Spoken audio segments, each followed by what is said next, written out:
Bonjour Sylvie. Bonjour. Vous possédez un cyclotron. Pour les novices, c'est un accélérateur de particules. Nous savions qu'il est utilisé par la médecine, mais pour vous, il traque aussi l'espace-temps. Quel en est le principe de ce cyclotron?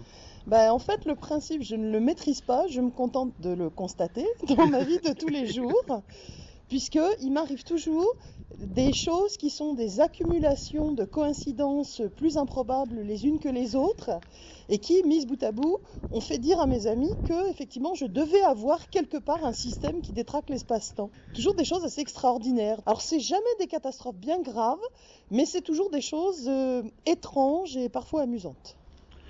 Billy Milligan a 24 personnalités, vous n'en avez que 15. Est-ce que, comme lui, elles ont toutes un nom différent? Alors en fait, non, elles ont des numéros. C'est numéro 1, numéro 2, numéro 5, comme dans une vieille série. Nous ne sommes pas des numéros, nous sommes des hommes libres. Est-ce que l'une des personnalités est l'improbable traductrice des Utopiales 2007-2008? Alors ça, je ne sais jamais, parce qu'en plus, les personnalités s'échangent les caractéristiques entre elles. Donc j'ai un mal fou à les maîtriser. Mais enfin, heureusement qu'elles sont là, parce que sinon, je ne pourrais pas assumer la somme d'activités que je mène en parallèle. Une passion pas si répandue que ça, vous aimez la mécanique au point qu'elle vous suive dans vos traductions. Absolument, bah oui, j'ai fait de la mécanique auto et moto étant plus jeune, puisque j'assurais moi-même dans le temps, quand c'était encore possible, l'entretien de mes véhicules. Là, maintenant, avec l'électronique, c'est beaucoup moins facile et j'adore les voitures anciennes de collection. Et du coup, je maîtrise le vocabulaire.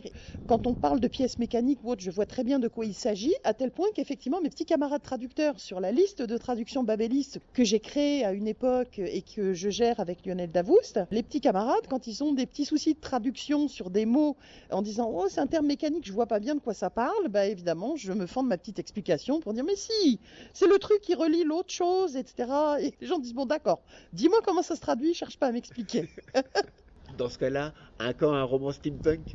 Pourquoi pas? Déjà, dans le tome 3 de la serre, on a un petit clin d'œil au steampunk. J'avoue que le steampunk est quelque chose qui me plaît bien et qui, je pense, plaît bien à Philippe. Alors, on ne sait pas. Peut-être que, à un moment donné, la serre va être amenée dans cet univers-là, ou peut-être un autre roman, on ne sait pas. C'est Philippe Ward qui vous a trouvé votre premier poste de traducteur. Depuis, vous ne vous quittez plus au point de former le Noir Duo. Pourquoi un tel nom?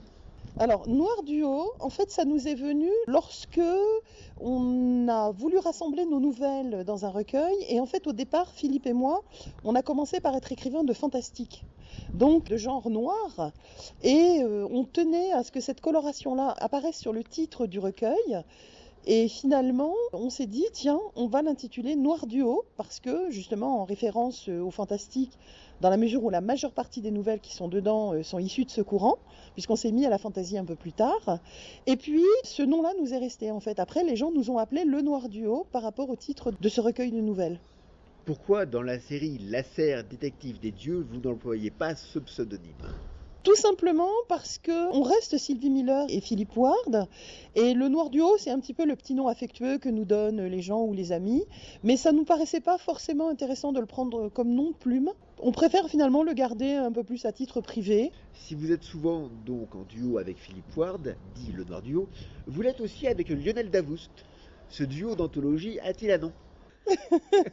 Il n'en a pas, mais c'est vrai qu'on pourrait lui en trouver un. C'est vrai que je fonctionne assez bien en duo avec les gens. J'ai vraiment pas de souci à me fondre dans un duo ou dans un travail collectif. J'ai déjà eu comme ça un certain nombre de collaborations. La collaboration avec Lionel sur l'anthologie des Imaginales, effectivement, est une autre forme de duo. Je ne sais pas comment on pourrait l'appeler. Il faudrait demander ça à Lionel. Comment se passe le travail avec Lionel? Travail différent puisqu'il s'agit des Imaginales.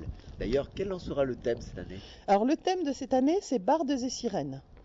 Donc nous avons rassemblé 11 nouvelles autour de ce thème qui balayent les différents courants de la fantaisie, comme d'habitude, en allant d'une fantaisie classique. Alors l'année dernière, on avait un petit peu ouvert avec des textes où on s'éloignait un petit peu du cœur de la fantaisie traditionnelle dans Elfes et Assassins. Là, cette année, dans Bardes et sirènes, on revient un peu plus au cœur de la fantaisie traditionnelle. On espère que le recueil va marquer. On a un certain nombre d'auteurs très intéressants. Votre goût pour l'imaginaire hispanique fait de vous une spécialiste. Est-ce qu'on pourrait rêver de vous voir en éditrice sans parler du temps d'enseignement. Voilà, le problème, c'est que dans la mesure où tout ce qui est écriture et autres n'est que, entre guillemets, un loisir pour moi, puisque j'ai un métier qui me fait vivre et sur lequel je suis déjà très très occupée, il est vrai que c'est extrêmement frustrant parce que je rêverais moi de développer une collection hispanique et de pouvoir choisir les ouvrages, les publier, et jusqu'à présent les quelques collaborations que j'ai pu avoir avec un certain nombre d'éditeurs pour proposer, traduire, présenter des romans hispaniques, ça s'est hyper bien passé et ça a été très apprécié. Donc je sais que un certain nombre d'éditeurs seraient très demandeurs de ça et moi je rêverais de le faire, mais malheureusement je n'ai pas le temps. Malgré le peu de temps libre dont vous disposez, vous n'hésitez pas à chercher en profondeur. Littérature anglaise à Londres, littérature espagnole, guide touristique, carte postale pour la serre, une quête du perfectionnisme. Oui, clairement. D'ailleurs, ça enquiquine mon binôme, l'autre bout du noir du haut, parce que je suis en général effectivement assez perfectionniste. Bon, en même temps, il aime bien, mais quelquefois il me dit mais c'est bon, arrête. Quand j'en suis à la énième relecture, en disant mais attends, il faut relire encore une fois, il reste peut-être des fautes, il y a peut-être une virgule qui traîne. Il me dit mais ça y est, tu as déjà relu 15 fois, ça suffit. Et je lui dis non, non, encore une fois. Bon. Jean-Philippe Lasserre existe. Il a un site et une page Facebook. Que pense-t-il de ses auteurs ? Jean-Philippe Lasserre est très content qu'on puisse raconter ses aventures, bien qu'il préfère qu'on lui fiche la paix. Habituellement, il aime bien cuver son whisky au bar du chez Ramon, discuter avec Fazimel, et ça lui va très bien. Le site de Jean-Philippe Lasserre est hébergé en Suisse. Avez-vous ou a-t-il quelque chose à se reprocher ? Pas du tout. Je ne veux pas dévoiler les secrets. Les comptes en Suisse de Lasserre restent secrets. Non, en fait, c'est parce que nous avons un grand ami qui nous soutient depuis le tout début, qui gère des sites internet, entre autres. Et donc, c'est lui qui nous a proposé de faire l'hébergement et qui nous a aidé à construire le site. Et du coup, voilà pourquoi il est hébergé en Suisse. Pour le tome 3, vous nous créez quand même de jolies surprises, et ce, dès les premières pages. Pauvre Jean-Philippe. Ah, pauvre Jean-Philippe, mais j'ai envie de dire qu'il aime ça. Il est là pour ça, et de toute façon, quoi qu'il arrive, il arrive toujours à s'en tirer. Mais c'est vrai que le sortir de son bar, c'est toujours compliqué, il y met toujours une évidente mauvaise volonté, mais il finit toujours par s'en sortir. Et bon, dans le tome 3, je peux vous dire qu'il va faire beaucoup de voyages, il va aller très loin, il va rencontrer encore beaucoup de monde, avec encore une collection de personnages secondaires pas piqués des hannetons. Je pense notamment au cousin de Happy 13, qui est fort surprenant. De toute façon, il va continuer à voyager, puisque dans le tome 4, il part chez les Romains et encore au-delà. À quand le roman sur les États-Unis et le train ? Celui-ci est en projet depuis très longtemps.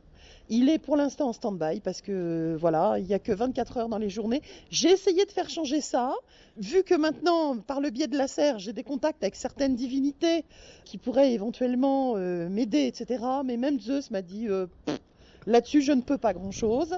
Donc malheureusement, je reste à des journées de 24 heures et j'ai pas le temps. Mais c'est un projet qui verra le jour un jour. Noir du Haut toujours, avec une saga de fantasy basque. Pouvez-vous nous en dire plus ? Alors la saga de Fantasy Basque, là aussi c'est un projet sur lequel on a commencé à travailler mais qui avance tout doucement, puisque déjà arriver à sortir un roman par an, c'est un gros travail compte tenu de nos activités respectives. Mais ce roman de Fantasy Basque en fait va prendre appui sur l'univers d'une nouvelle qui avait été publiée dans l'anthologie des Imaginales, Magiciennes et Sorciers. Et donc, dans la mythologie basque, il y a des tas de divinités, de petites créatures, de petits peuples qui sont extrêmement intéressants. Et on avait l'idée avec Philippe de travailler sur, pour l'instant, dans ce qu'on en envisage, c'est encore un petit peu flou, mais on avait pensé traiter sur plusieurs époques, avoir éventuellement une première trilogie qui se passerait aux alentours de l'an 900. Au Pays Basque, pour traiter historiquement de ces créatures, etc. Ensuite, d'avoir une phase où les dieux s'endorment, revenir ensuite sur peut-être une nouvelle trilogie, enfin quelque chose d'un petit peu plus proche, puisque là on serait aux alentours du XVIe, XVIIe siècle. Peut-être après, à nouveau, les divinités se réendorment et les réveiller à l'époque actuelle. C'était un peu l'idée qu'on avait, mais c'est extrêmement flou. Donc pour l'instant, ça peut encore largement évoluer. Très bien, merci beaucoup et bon courage pour la suite. Merci beaucoup.